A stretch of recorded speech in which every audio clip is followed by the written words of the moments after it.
I wanted to know how to read and write. I found with his statement that this was the thing that I should be wanting. If he wanted me to not read and write, that was the thing I should be wanting. And so I can remember around 16 years old. Well, no, I think I was around 12. I was shining shoes on the streets of Fellsport, Baltimore. And I was noticing that the young men were carrying a peculiar book in their hands to school. It's called the Columbian Orator. Are there any teachers in the audience? Any teachers? No? Yes. Well, this book here was a school book in the time called the Columbian Orator. It's full of great speeches and poems and such. And so I purchased this book for 75 cents. And I commenced to teach myself how to read and write. And it's also not only has speeches and poems, but a great instruction on how to become an orator from Socrates and Plato and such great philosophers.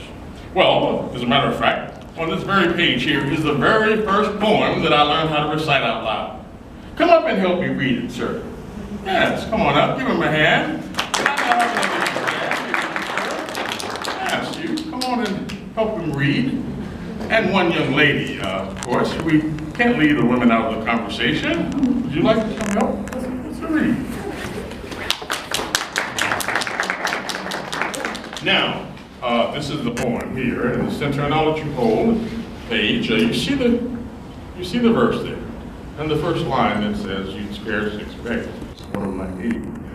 Now we're going to do this call and response format. I will say the line, and then you repeat the line after me. Yes?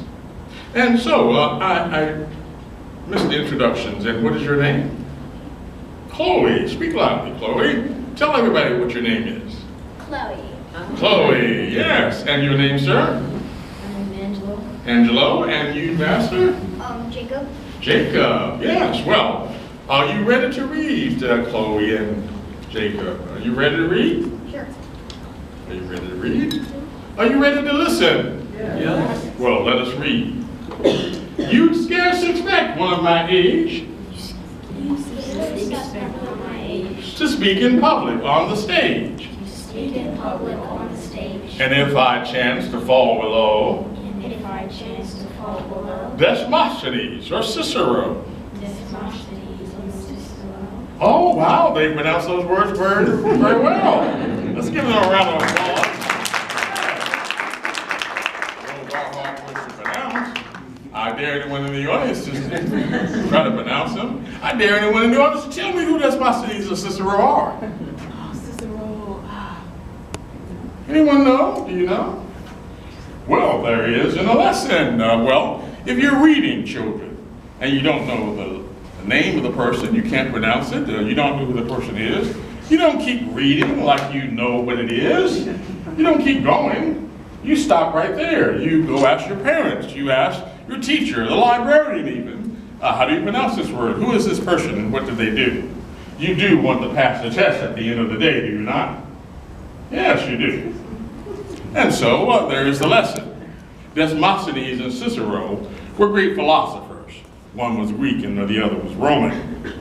So let us continue. Are you ready to read? Don't view me with a critic's eye. Don't view me with a critic's eye. But pass my imperfections by. But pass my imperfections by. Large streams from little fountains flow. Large streams from little fountains flow. Tall oaks from little acorns grow. Tall oaks from little acorns grow. And though I now am small and young, And though I now am small and young, of judgment weak and feeble tongue, of judgment weak and feeble tongue, yet all great learned men and women like me, yet all great men like me, and women like me, once learned to read their ABC. once learned to read their ABCs. Great, wonderful. Now, young lady, you see there in the text, it did not include the woman, did it? And why do you think that was so?